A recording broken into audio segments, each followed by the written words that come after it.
Okay, this is a quick demonstration on how to build a roller coaster in Planet Coaster. This will actually also show you how to connect paths. The entrance path in particular is non-intuitive, so first thing we do is we choose a coaster, and then I'm going to choose this Giga Invincible. I'm going to go ahead and set the sucker over here. This is the actual boarding area, so to speak, the station.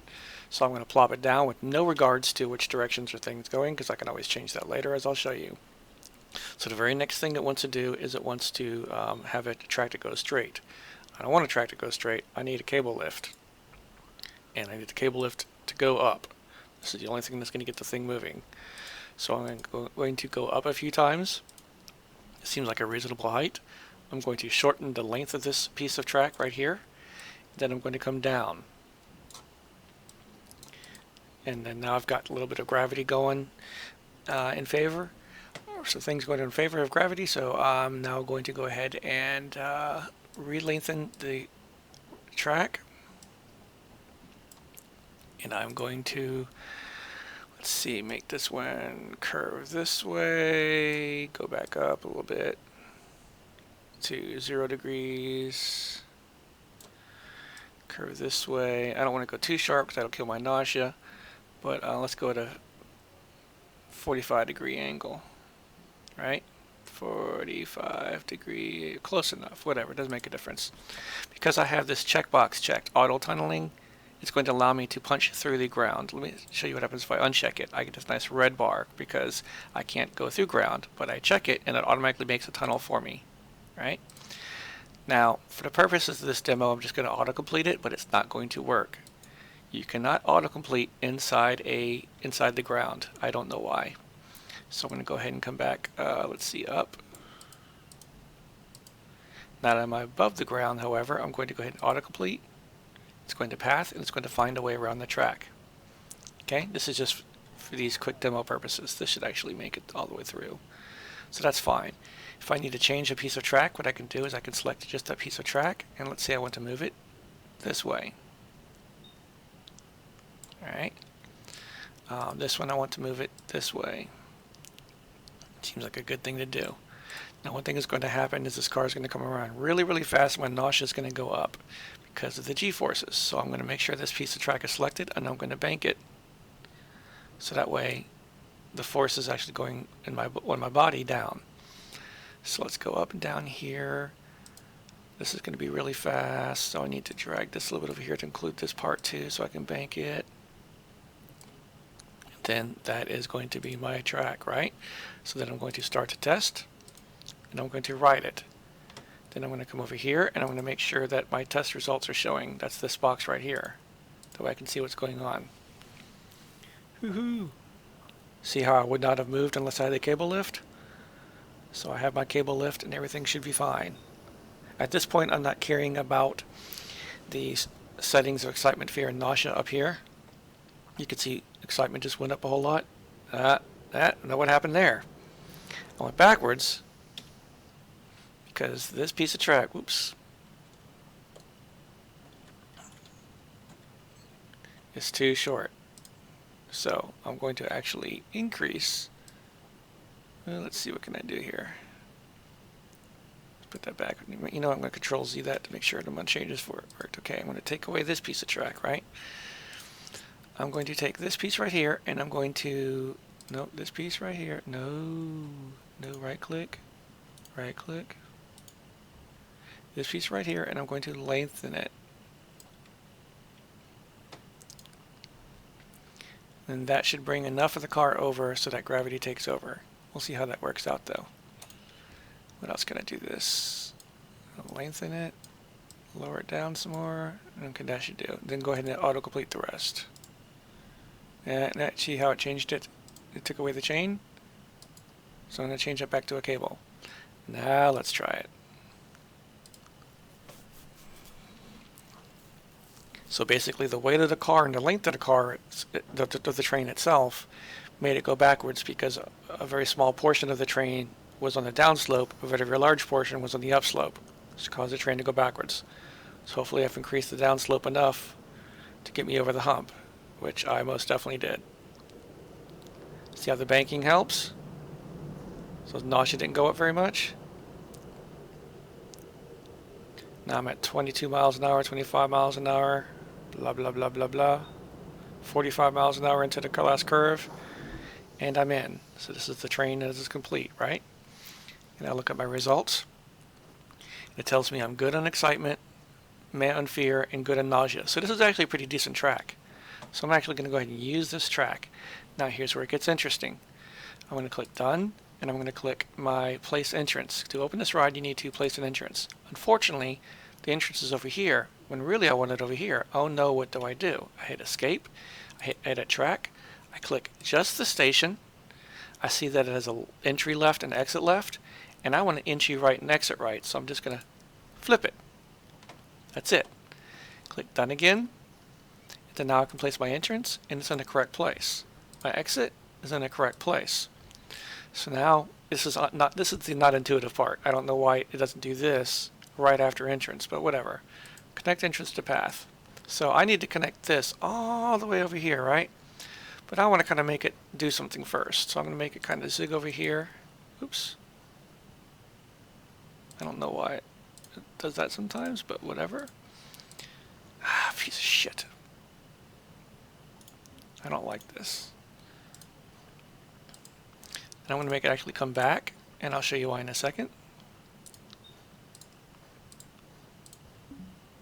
Because you kind of want a long queue, because this is where people stand, and if it's too short of a queue, people will be standing and they'll just be leaving, and you're losing your customers.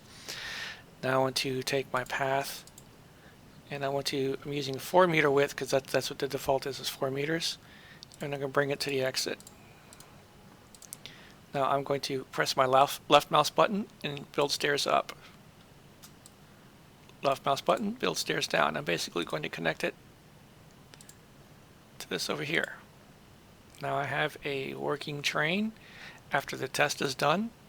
Because remember, I changed the station around, so it needs to test this with the new track. The new track being the station was reversed. I'll then be able to hit green, and this ride will be done. Watch and learn. Let's take a ride again.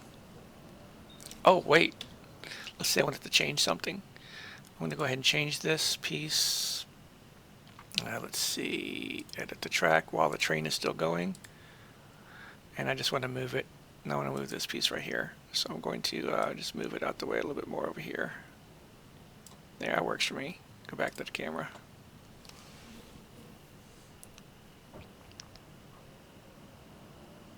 Let's ride this ride.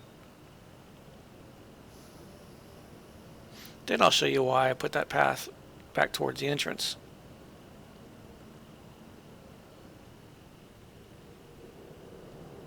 We look at that nausea not go up because I got it banked. Banking is key for nausea. So if you got a curve, bank it.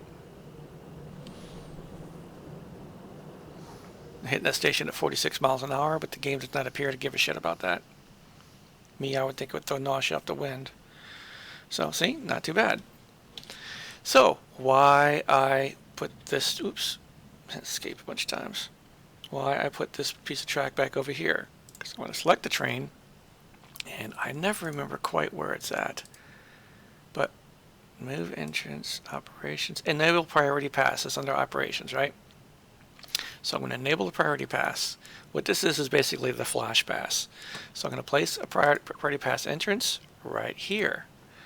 I'm going to place a priority pass exit right as soon as wherever it lets me right here. And then I'm going to connect the two.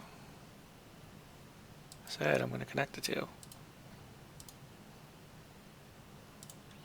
So this is basically the flash pass entrance. So everybody has to come up here. The flash pass people get to cut across here, whereas all the regular peons have to go all the way around here.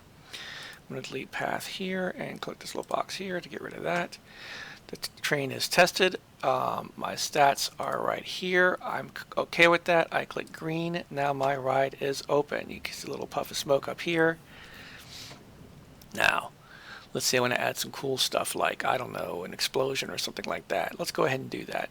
So basically I'm going to go up to triggers, and I can do this while the ride is open, which I kind of like. So I'm going to leave triggers open though, and I'm going to go to scenery. I'm going to go to scenery here, and I'm going to choose special effects, and I'm going to choose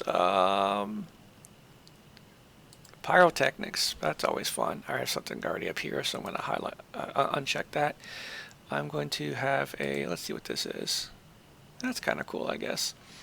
So I'm going to go ahead and, using my left shift button, I'm going to move this up and down. I don't know if I really like that. Flamethrower. That seems pretty cool. Okay, I'll do that.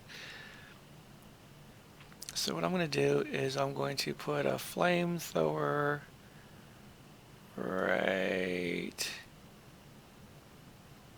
here and one right here. Okay, and those are my two flamethrowers, right? So I'm going to hit escape and click back on my track, and I'm going to go to edit, make a trigger sequence. So the first thing I'm going to do with my trigger sequence is I'm going to add a trigger, and then I'm going to connect the objects to the trigger. And then I'm basically going to go over to my flamethrowers, and you see my little box here, highlight them both, and then boom, now they're both in here, right? Confirm. Now, what does the trigger do? See this little one right here? When the car hits this one, this gets triggered. So I'm basically going to drag this one down the track. So right about here, if the car hits there, those flamethrowers are going to go off. Alright, makes sense? Click done. Let's test it. Oh. Let's see what happens.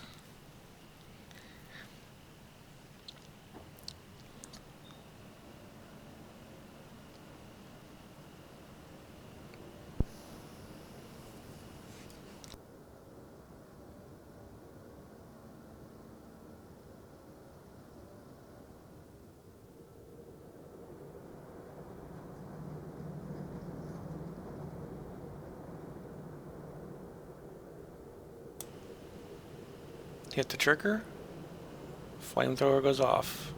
Pretty cool, right? Question is, why did it go off twice? Well, there's two possible explanations. It's either on a timer or the length of the car itself, right? So I'm going to go ahead and back to edit trigger sequence, and this gets a little on the complicated side. So I'm going to basically open up my track trigger, right? And I've got these numbers here.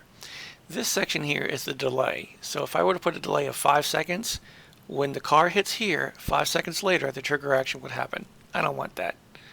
So I'm going to hit this little button over here, and I'm going to say, I'm going to activate it though for 15 seconds, right? And then I'm going to do the same thing over here. Now, when the car hits here, these are going to get triggered and activate for 15 seconds. So I could put a delay here too, like say 1 second. So that way, this one fires off immediately, and this one delays for a second. That way I could move it theoretically a little bit farther down the track, a little bit farther down the track for the next one, so forth. So that way I can have a sequence of fire triggers. And let's just show you how that works. Go all the way back over here. And as soon as these cars, see these here? These are all delays. As the cars pass here, each of these triggers fires to kind of keep up with the car.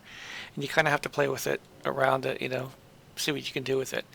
I have an explosion trigger over here, or some shit happens, and then just various triggers. There's an explosion, see?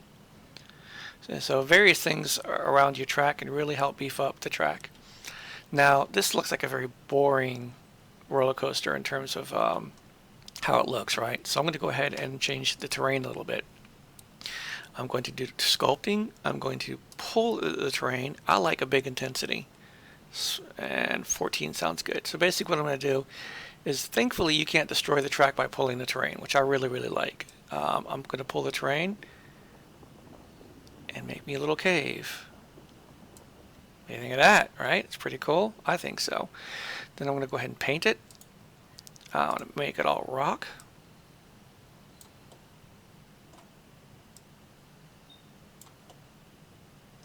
And then I'm going to call that a day. So this is pretty cool, huh?